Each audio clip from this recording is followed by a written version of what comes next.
Hey everybody! Today, Rahdo runs through his top 10 Stefan Feld games, which is kind of appropriate seeing as how Stefan Feld is my absolute favorite board game designer in the world, and he's also one of the most prolific designers working today. Depending on how you want to count it, he's designed and published anywhere from 22 to 24 games, and I have done a run through for every single one of them.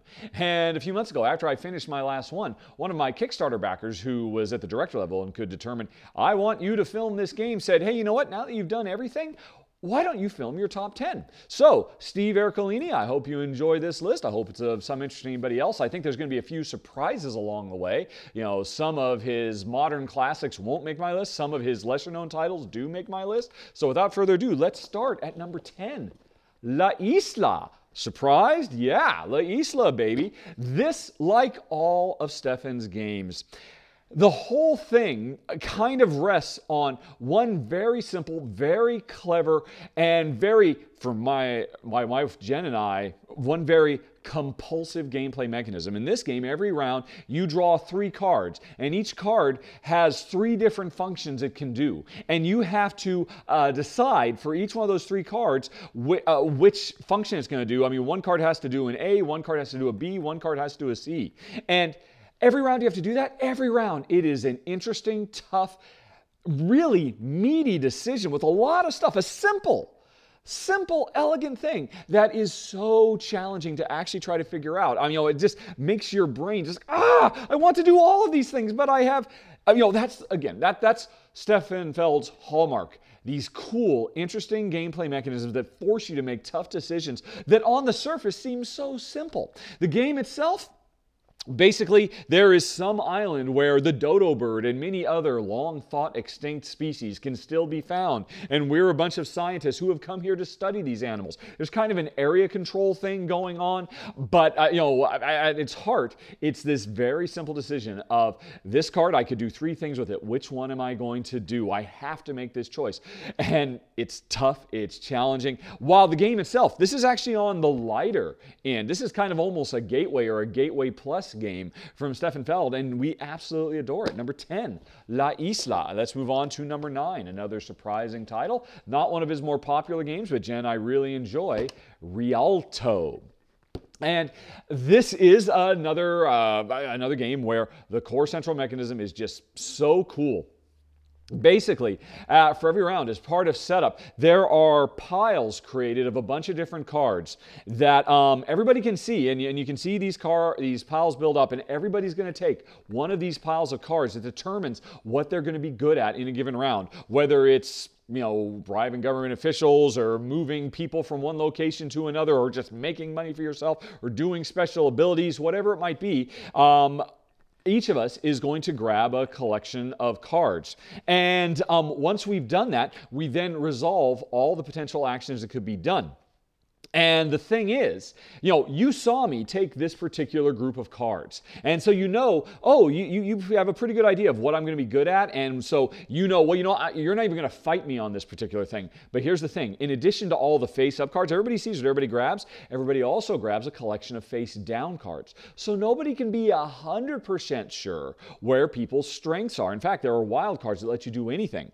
It's, again, like La Isla, a super, on the surface, incredibly simple mechanism that almost seems like a lot of people mistakenly think, yeah, this game plays itself. You just pick a bunch of cards and then you do what the cards say. But it's not about that. It's about picking the right collection of cards and knowing when to pick your battles, because you always have some secret tricks up your sleeve. Never mind the fact that over the course of the game, you end up developing certain strengths and certain skills that really kind of differentiate from everybody else. Once again, kind of like La Isla, this is an area control game. Another rarity, an area control game that works really well with 2, and this one does. It's gorgeous, and we find it very, very enjoyable. It's our number 9, Rialto. Then on to number 8, the tiniest box of all of these, Castles of Burgundy, the card game, which, spoiler alert, Castles of Burgundy itself is going to appear higher on this list. Castle of Burgundy, the card game, is a very, very impressive title. How it captures its big brother in card format, and really gives you the sense of the full game in an experience that probably lasts maybe not quite half as long. I mean, you can get a full sense of the full scope of Burgundy in a very, very quick turnaround time, provided you've got a lot of table space. Because while the box is tiny, the game itself is huge. It just gobbles up a ton of space. You can, again, watch my run through to see just how it does. And, you know, it's kind of a quirky game. The original Castles of Burgundy used dice for you to drive all your actions. Now you use cards instead of dice. But it's charming. It's, you know, again, Burgundy itself, Castles of Burgundy is one of his best, and is his, on Board Game Geek, the highest ranked Stefan Feld design of all time. So it was really interesting that Stefan revisited his modern classic and turned it into card form. And, you know, Jen, I enjoyed quite a bit. Also, and as a aside, it has really great, this made my top 10 solo games as well. Very fun, little, compelling solo experience you can get in this box. So that was number 8, Castles of Burgundy, the card game. Now let's move on to number 7, Aquasphere. Now, of all the things I'm about to talk about, this one is, you know, Jen and I, we've only played this a couple of times. And we really, really enjoyed it. But man, the first time we played it, it really put our heads through a ringer. We probably struggled with this game more than any other one. Now, that's not to say it's a, you know, it's a deeper game or a more complex game than any of his other ones. I mean, at its heart, once again, there's this really simple conceit, because we are a scientific duo, a scientist and a programmer who are working at the bottom of the ocean in this big aquasphere trying to do scientific research. And on our turn, we are trying to balance the needs of these two different characters who do very asymmetrical things. Our scientist actually does the work of research and maintenance of this underwater biodome, this aquasphere, and the programmer programs robots to help the scientist. So that's really what this game, you know, the crux of it. But that simple thing I just described is so deep and so rich and very, very challenging, because you're really thinking on two completely different tracks at the same time. These two characters who do radically different things but have to work in synchronicity while at the same time paying attention to what your opponent does.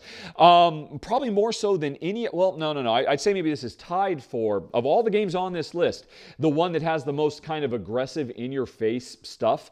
Because this game, well, heck, like Rialto and Isla before, features a strong area control component, and you can really kind of stick it to your opponent here. You don't have to. I mean, a big part of this game is, you know, building up yourself, your own engine for research and whatnot. But again, there is this area control thing that, you know, somebody can think they've really worked hard to establish dominance in a certain portion of the aquasphere, but then I'll just come in and kick them right out and undo all that work. So, you know, we definitely, of all the games, this is the one I want to play the most, because I want to spend more time plumbing its depths, if you will, because it's underwater.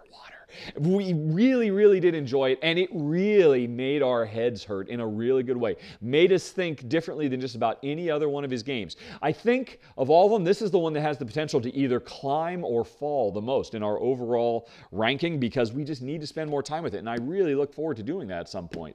Aquasphere. That was number 10, 9, 8, 7. Number 6. I said Aquasphere is maybe the most, gotta reach these other ones, has the most aggression woven into it of my favorites. Not his most aggressive game by far. His most aggressive game, but where players really go at each other, it did not make my top 10. But this one I'm about to talk about, my number 6, 10, 9, 8, 7, number 6, Luna. I think this is the one where players can really go at each other, because once again, there's an area control component. I didn't realize this. Wow. Of these first 5, that's 4 or 5 feature area control very prominently. And yeah, this is a game where you can really plot to undo your opponent's good works. The setting itself is a very odd one, although like Aquasphere 4, this is also maybe his most thematically grounded game, because a big complaint you have with a lot of Stefan Feld games is the theme is just pasted on, doesn't really matter. But I don't think you can really make that argument for Luna or Aquasphere. What's going on here, even though this is a very kind of new age, touchy-feely, you know, chakras and crystals kind of scenario where, you know, there's basically this cult of the moon priestess. And a new moon priestess is about to rise, and we're all vying to become the new moon priestess, or the leader of this religious cult, for lack of a better term. And the board itself is a bunch of islands, where this cult takes place. And we're moving our acolytes from one island to another, trying to maintain dominance of all the different islands, but also trying to send them to the big central island where we have a big library and try to maintain dominance there. It's a big game, with a lot of stuff going on. And in fact, of all of these, I think it has maybe the biggest potential for analysis paralysis, because when it comes to your turn, there is so much you can do. You have so many options. Unlike a lot of his games, you're not really very constrained in this game. It's very wide open. And we enjoy it a lot, in spite of the fact that we can really go at each other, particularly when it comes for vying for control of the library itself. So, somebody gets in there really well, but then the other player just comes and kicks them right out. Now, on the whole, very, very fun, charming, and heavy game. This is, I would say maybe this is maybe the second heaviest of all of the games I'm about to talk about today. Number 6, Luna. 10, 9, 8, 7, 6. Number 5. The unfortunately largest box. This is, it's kind of a shame this isn't the standard Stefan Feld, so it can sit on the shelf with everything else. But doesn't mean we don't love Amerigo. And in fact, if Jen were here, my wife, she would say this is her favorite Stefan Feld game of all time. Obviously, it's my number 5, so I like it quite a bit, but I've got 4 I like even more. But man, this game is phenomenal. Once again, well, you could talk about what it's about. Hey, it's about, Amerigo, Vespucci, the Italian explorer, and his contemporaries discovering the Americas. And every time you play, you get a randomly generated board with a bunch of islands, and you're exploring and trying to settle them with colonies and whatnot. So that's all very, very cool. But as always, when it comes to Stefan Feld games, it's less about the theme and more about the mechanism. The mechanism of this game, a cube tower. As part of setup, you make this little tower, and every round you're going to drop cubes into this tower that come out, and some of the cubes get kind of gummed up and stuck in the tower because there's shelves inside the tower, and other ones, fall through. Some of the ones that got stuck in a previous round might actually fall through now.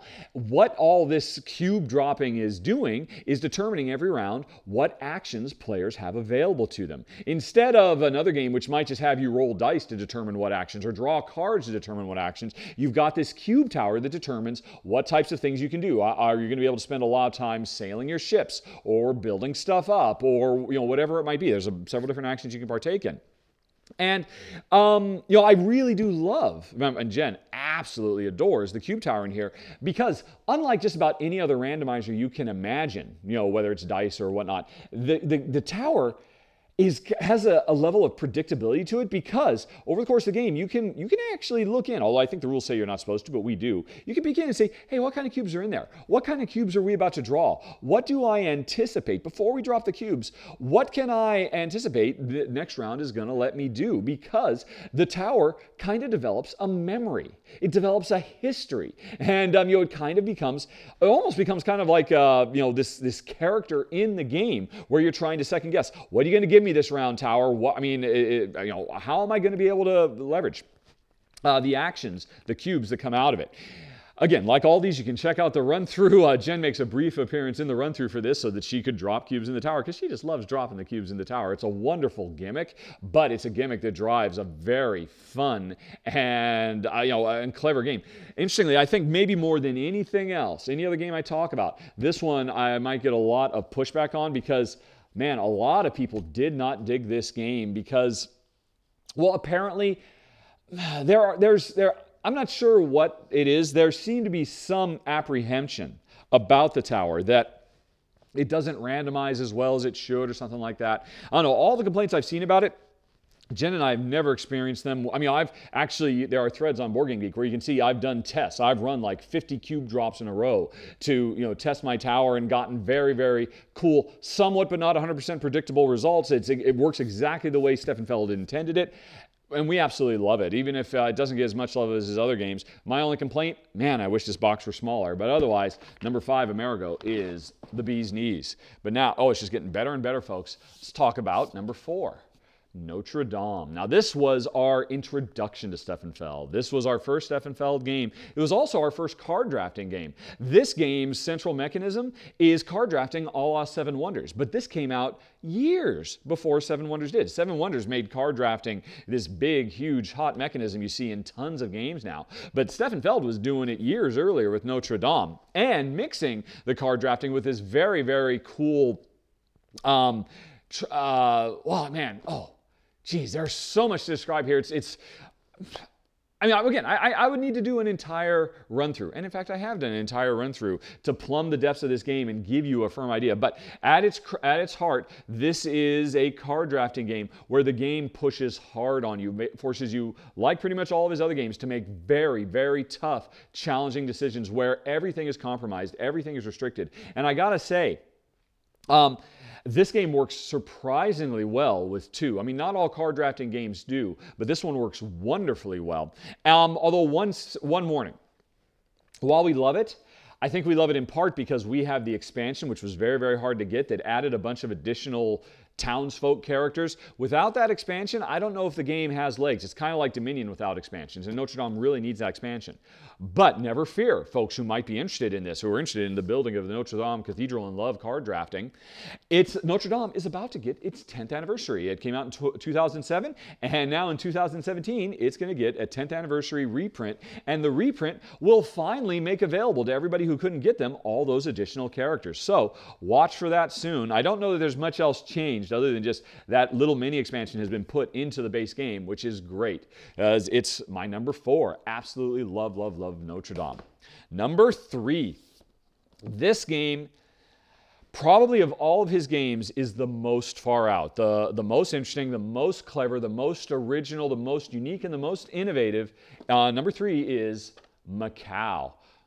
Oh my gosh, look at that. I've got a little bit of box wear on my box. But I don't care. I'm never getting rid of this game. Absolutely love it. It's my number 3. Oh. This is a game in the golden age of Europe's exploration and expansion and exploitation of the Far East. Going to places like Macao and getting all these wonderful spices and shipping them back home to the West. That's the setting. But the gameplay here, it all centers around I think what's called the compass rose or the wind rose or something like that. It's this notion that every round, like Amerigo, there's a whole bunch of different colored cubes in this game. It's interesting. In fact, whenever I am short of cubes and I need cubes for some prototype, I always just bust out my Macao box because there's cubes of pretty much every color in this box.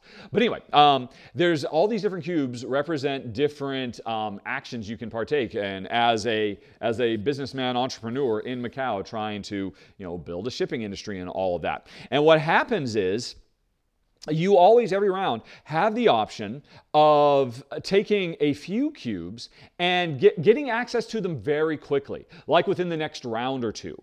Or you can take a whole bunch of cubes, but you won't get access to them for many, many, many rounds in the future. It kind of represents, this entire game is about logistics and scheduling. I know at some point in the future, I want to do this big action. If I try to do it right away and take advantage of it in the short term, it won't be very strong. But if I can do proper long-term analysis and planning, it could be an uber move. But it might not be until halfway through the game. And that fundamental decision you make every round around this compass rose of quick short-term actions that aren't as strong or big long-term actions that may not work out because by the time it finally gets around there to do the thing that you want to do, it's no longer a viable thing for you to do. So there's so much planning. This game, probably more than any other one, forces really, really long-term strategic planning in a way unlike any other game I've ever seen on the market. We absolutely love it. Number 3, Macao. And number 2, you know what? Actually, thinking about it, I said Amerigo might be Jen's number 1. This might be her number 1 as well. If it's not her number 1, it's her number 2. It's my number 2 as well.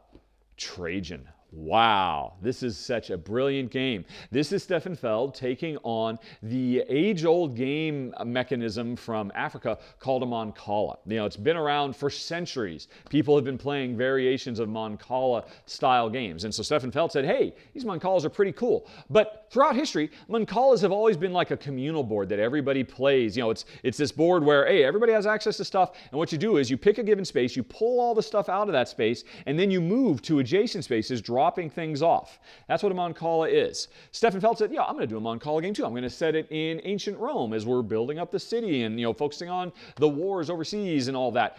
But what's interesting is each player gets their own Mancala. This is not a communal Mancala, so you have so much control. And this game, more so even than Aquasphere, I think. Or maybe this would be tied for Aquasphere for heaviest of all these games I'm talking about, because, man, it puts you through a ringer. There is so much intense planning. And, you know, the Mancala, every turn is such a rich, robust puzzle to solve, to bend it to your will. We absolutely love it. It's my number 2 of all time. It's an amazing, amazing game, Trajan. But, folks, well, you could probably guess, if you were paying attention earlier, that leaves the number 1. Castles of Burgundy. It's his number 1 on Board Game Geek. It's the number 1 in my heart. Both Jen and I absolutely adore this game. And once again, you know, what's the theme? Oh, we're French nobles trying to build up our province and, you know, get castles and farmlands and all that stuff. But it's less about the theme, although, don't get me wrong, like always, for every single one of these games, the theme is there. The theme is there enough to make you feel like you are the middle manager in charge of making sure all the right things happen at the right place at the right time. That's what all his games are about. I don't know what that says about me and Jen, that, you know, getting to role play not as a brave, noble adventurer or, you know, captain of industry, but instead, no, just some middle management person whose job is to make sure everything is running smoothly. That's what all his games are about, and that's what Castles of Burgundy is about, and we love it. What's the mechanism here? It's dice. Dice, baby. And what you do is you roll dice, and the numbers you get limit you, but still give you a ton of options. If you roll a 2, that means you could grab a tile out of depot number 2 that you want to build to your own space. Or it means some tile you had, some castle or farmland or whatever that you had gotten in some previous turn, you could take that 2 and install that tile into a space on your own personal province board that's labeled with a number 2. Or the number 2 means you could ship for money or victory points all of the goods that you've gotten that have a number 2 on it. That number 2 you take can give you a lot of different options, but the dice still determine what numbers you have access to every round. Although, in this game, you have control over dice because, you know, sometimes the dice just aren't going to go your way, and you can't really use them to get the tile you want or build the thing you need to build or whatever. So what you can always do is you can use any dice just to get worker chips, and then in a future turn, you can use those worker chips to change any die to any other value you want to increase or decrease their results. So this is a beautiful example that any board game designer who is working with dice, who is creating a Euro-style game that, you know, relies heavily on dice, play this game so that you can understand how absolutely essential it is to your design to ensure that there is never a bad roll. No matter what you roll, you can always do something that gives you a sense of moving forward. You never can get screwed by the dice in here. And yeah, it's absolutely phenomenal. In this little box, I've got every expansion map that has ever come out for it. Absolutely love it. Number 1, I think there's a good reason. I think, if I recall correctly, this is in the top 10 games of all time on Board Game Geek. I think it's cracked its top 10, deservedly so. It's in my personal top 10 of all time. It is my number 1 Stefan Feld game. It is Die Burgen von Burgen, or the Castles of Burgundy. And that's it, folks. A quick 10. And already I'm sure there are people out there saying, where's In the Year of the Dragon? Where's Bora Bora? So many other great games. I mean, heck, there are 12 games I didn't talk about. Where are all of them? Well, I'll talk about that in some future podcast. That's what I always do. I revisit these subject matters in a future podcast, which you can always find at podcast.rahdo.com. But that's it, folks. Thanks for watching. If you have any questions, comments, concerns, as always, please let me know. Otherwise, I hope you have a very, very nice day. Talk to you later. So long. Bye-bye.